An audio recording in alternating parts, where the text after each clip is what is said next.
Let's break this down verse by verse. Who do people say that the Son of Man is? Who am I? Peter could have proclaimed this statement, Jesus as the Messiah, the Christ, in many, many places back then. I mean, it was limitless. He could have done it in the temple, on a mountaintop, on a boat by the sea. Do you like green eggs and ham? Yes, I do, Sam, I am. But no, Jesus had inexplicably taken his disciples to Caesarea Philippi, inner city Milwaukee, I don't know, Las Vegas. What a strange place for a Jewish rabbi to take his students. See, at one time this town was called Banias. And then this, authority type, this king type, Herod Philip, changed its name to honor the Caesar. And at the same time, he's also kind of honoring himself. Here's the thing about this place. It was like the global cultic worship place of this goat god, this pagan god named Pan. In fact, a few years ago, there was a movie that was out from Spain about this figure. It's creepy. This god comes out of a cave, Hades, the gates of hell. And so when you read, I was talking to one of you the other day about, gosh, you read some of the stuff in the Bible, especially like in Leviticus and some of these other Old Testament writings, and they got weird kind of laws in there. Like, don't have intimate relationships with animals. And for us, we're going, that's a little odd. I mean, I don't think any of us are, yeah, Claire's like, no, I don't think so. I mean, I love my dog and my cat, but not like that. But the reason why they have these weird laws is because there were people back then that this was part of their cultic relationship. They worshiped these weird kind of gods and had these weird practices. And by the way, as sick as this may sound, it still happens today.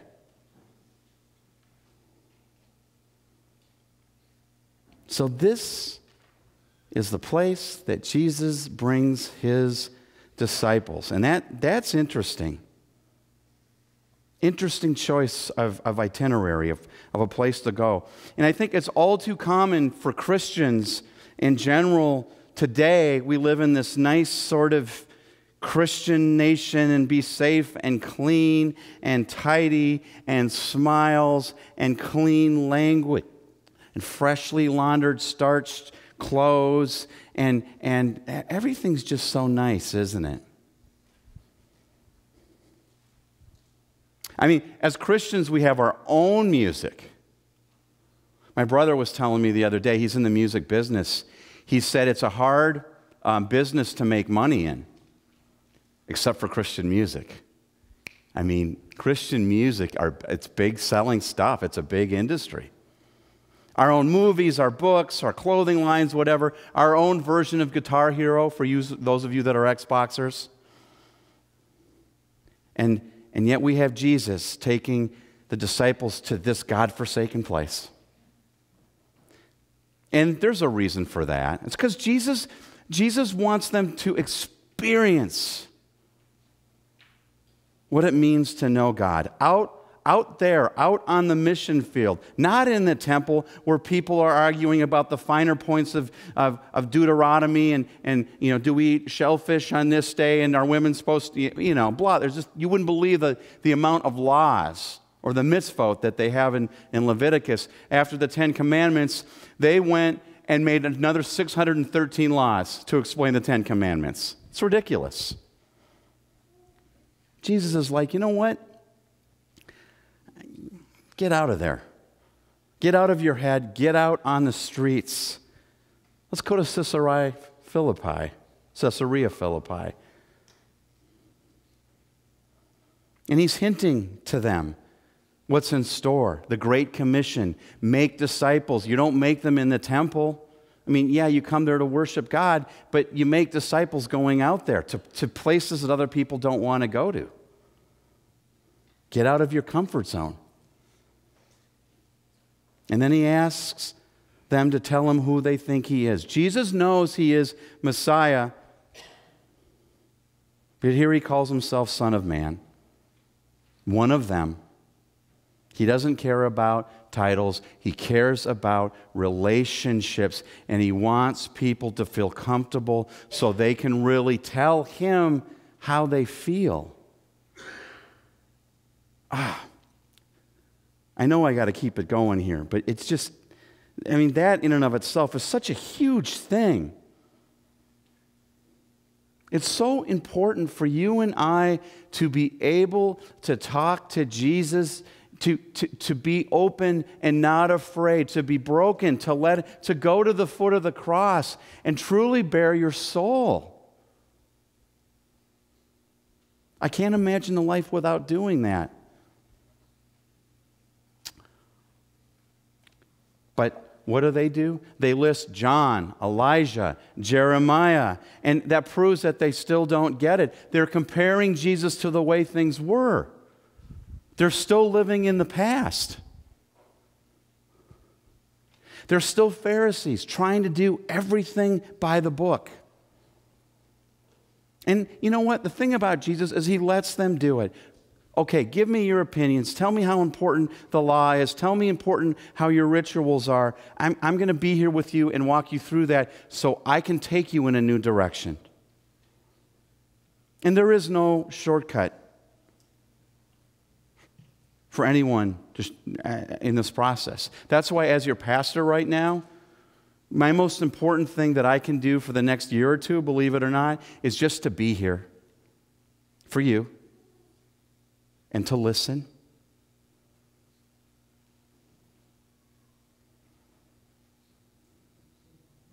This is how you listen. I can't say, okay, let's get on our horses and we're going to go this way. I can't do that. We have to do that together. And it doesn't happen until we know each other. Know our joys, know our concerns. Know the pain, know the good times and the bad together. From there, we can go someplace with Jesus. And so we already have that up there, Matthew 16, 15, and 16. Who do you say that I am? Jesus wants to know what they think. Who do you think I am? And the way that you're going to learn who I am is by me helping you to understand who you are. How much God loves you. And he'll do this by any means necessary. Indirect, subversive, gentle, and patient. And when the student is ready, the teacher comes. And so here comes Peter. You are the Christ. Never been said before. And this is huge, because up until this point, these folks are following somebody who they know is special. But this,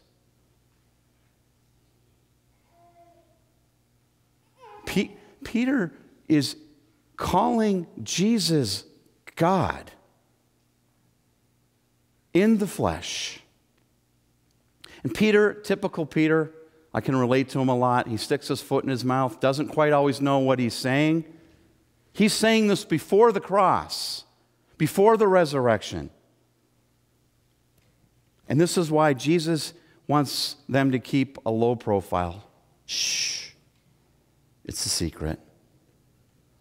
Just keep it on the down low. They don't understand why, but Jesus does. He's saying something like, I got to teach these dimwits a few things before that happens.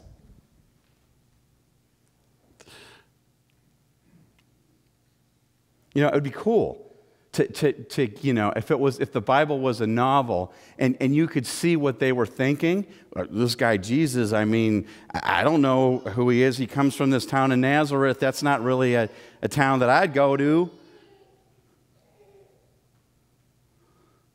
I mean, some of the things he says, I don't know. And that's the brilliance of the Bible, is they don't do that so that we can do that. We can make this personal. We can talk about what this means to us. Peter proclaims, Son of the living God. No turning back now. And I can guarantee Jesus is going inside his head, uh-oh, no, you didn't. You said that? Jesus is like, I got to get moving now, because now there really is a target on my back.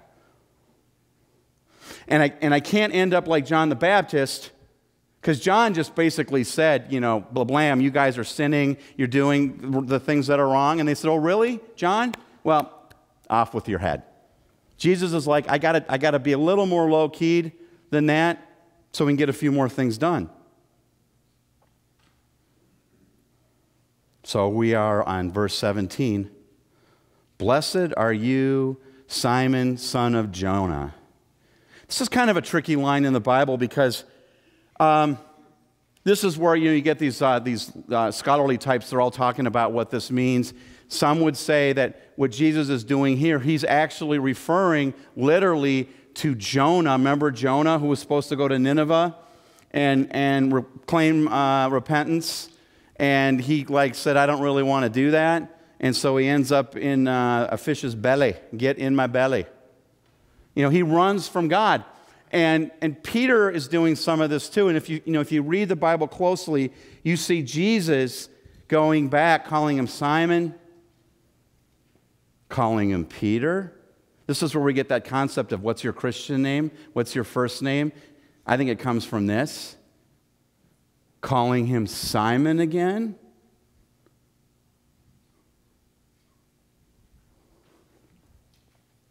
Because Peter's faith, as we know, goes like this. He denies Jesus when Jesus needs him most. I don't know who he is. Almost drowns in the Sea of Galilee. But this is also the same guy that Jesus knows is going to take the good news to the Gentiles in Acts 10. Point being, God can use anyone. It doesn't matter what your name is. You can have the faith of a mustard seed. And I can relate to this when someone says, well, Keith, I can't do that.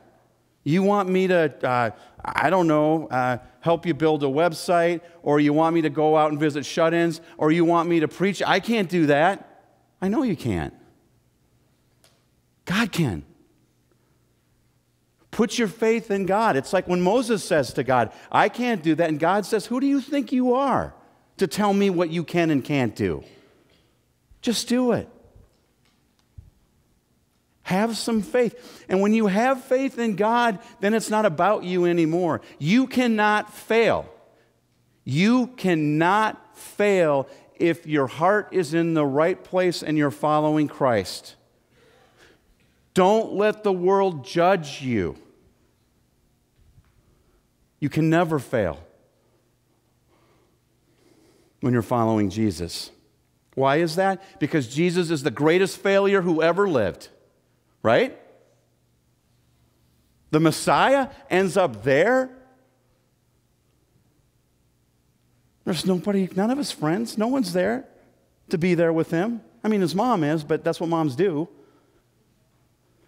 Jesus didn't die in some mega church auditorium with 70,000 people watching and TV screens. And no, he died in obscurity.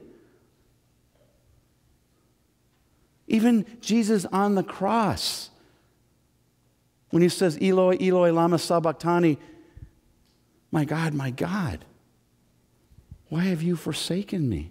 Even Jesus thinks he's a failure. But Jesus shows us what we need to do in those dark moments Jesus says, you know what? I'm at a low point, God, but I am still going to commit my spirit, my life, my soul to you. He understands exactly what you're going through because he's been there and then some, which gets us to verse 18. On this rock I will build my church. What does Jesus mean by this? Well, I think it's a compliment to Peter. But again, we get confused in this day and age. This is where we get the notion, the Catholic notion of popes. The line of popes comes from this scripture. And I'm not going to get into whether it's wrong or right, but as Protestants, we don't really share that view. We take the view that this isn't about Peter being a figurehead of the church, being kind of powerful and everything. This is a statement based on Peter's confession that Jesus, you are the Messiah, you are the Lord. And because I'm willing to make that statement, I have capitulated, I have admitted that I am your servant and that I am humble and I am not looking for any recognition. I am to be like you, Jesus. And Jesus goes, you know what, Peter, you're not the brightest guy in the world, but I like what's in your heart. I'll be the cornerstone of the church that you're going to start. And now it's us. We also have that call from Peter. We all have different gifts. Some lead, some follow. We're all part of the body, as Paul says. We're all working together. It still takes faith. Are you still willing to follow a man that you've never met or seen? Can you put your agenda aside and risk your life to help someone to know that they are loved? To the point where that someone you know is never going to step foot in these church doors. Can you love them? I can. And because to me, everyone is in the body. And life outside the body is death. And we're supposed to be connected. We need to keep making those connections with each other in the church and with those outside the church so that we can get stronger. And there are a lot of ways that we can do that. You're going to start seeing more and more about our website. We're re-engineering it. And what we're trying to do is do it with integrity so that we honor you in the church. So we're better connected. You're going to start seeing more things in terms of what the church is doing. But we also need to understand that that website is for the people outside of our church as well. So when they see that website, oh, this looks like kind of a neat place. Boy, they look inviting. And this website's kind of cool. It's kind of hip. It's kind of with it. Because we're trying to make that connection and willing to do what it takes to bring people to Christ. The promise is not that we won't go through hell. The promise is not that your life is going to be perfect. It's just the opposite. Look how the disciples ended up. Not well. Not a popular message. But it's the truth. But here's the thing. Jesus has the last laugh. And since we're in him, as Paul says, and he is in us, by the way, I think this is scientific. I think this is genetic. Scientists are finding more and more stuff about how we're made. We're not made to die. We're made to live. And by Jesus' emphatic statement on the cross, he's saying, I know that we're broken. I know that we're pulled down into the muck of sin, but I'm going to show you once and for all that not even death, the ultimate consequence of sin, can keep you from living, can keep you separate from my Father's love. In spite of how you might think, In spite of how you might act, you are forgiven. All you need to do is accept that forgiveness and follow me.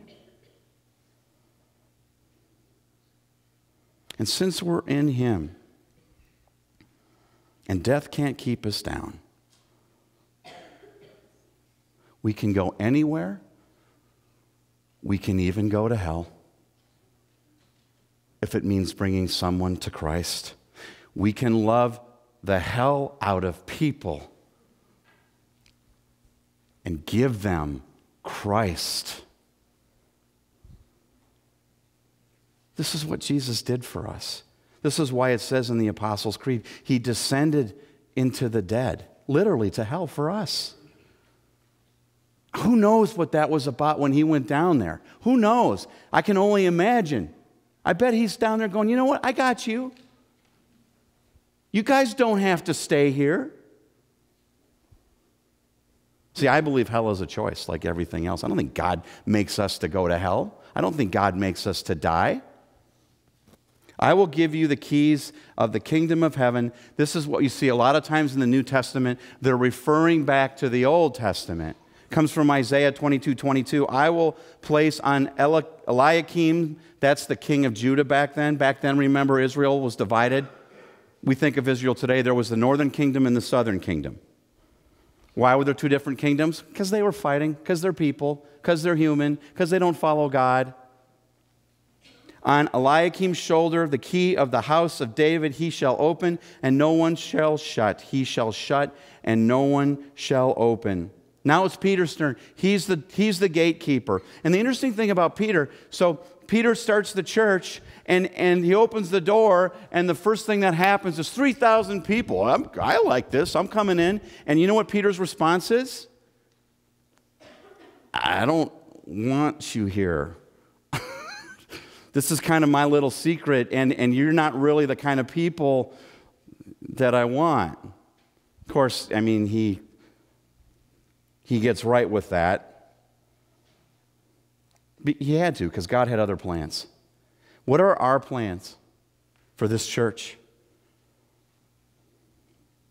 We need to pray about it. Right now,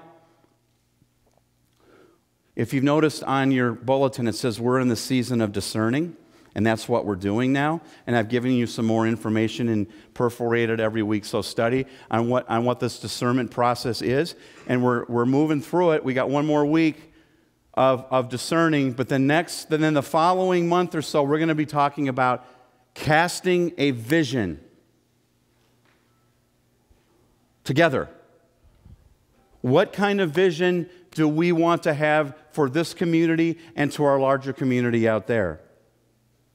Discernment, as one of you told me, is about who we are so that we can envision who will we become. And like Peter, yeah, we're going to have days when we deny Jesus Christ. So what? Just keep the faith. The Spirit will pick us back up. Just follow Jesus. We have the keys. We know how to unlock the door into the hearts of each other and other people.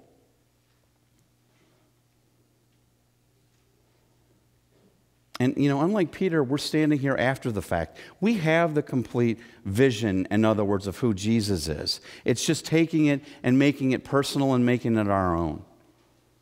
Jesus Peter just kind of followed Jesus on a whim. Okay, I'll go and do this. I'd love to know what Peter was thinking.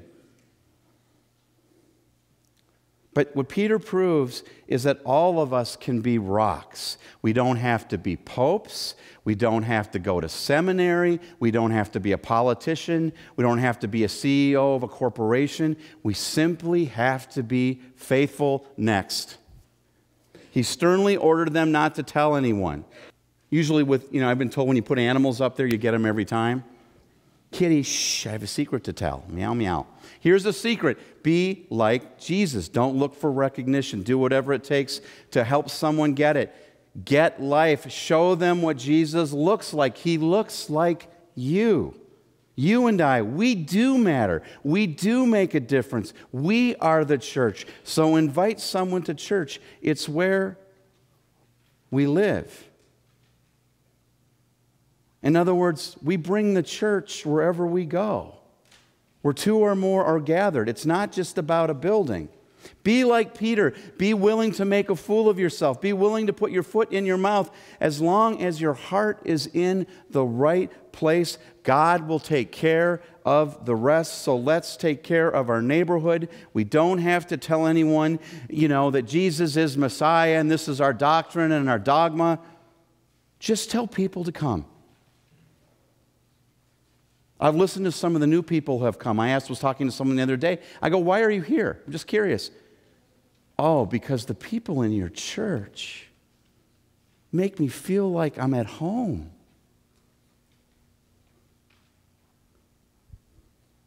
How wonderful is that? To know Jesus through you, to know Jesus is God.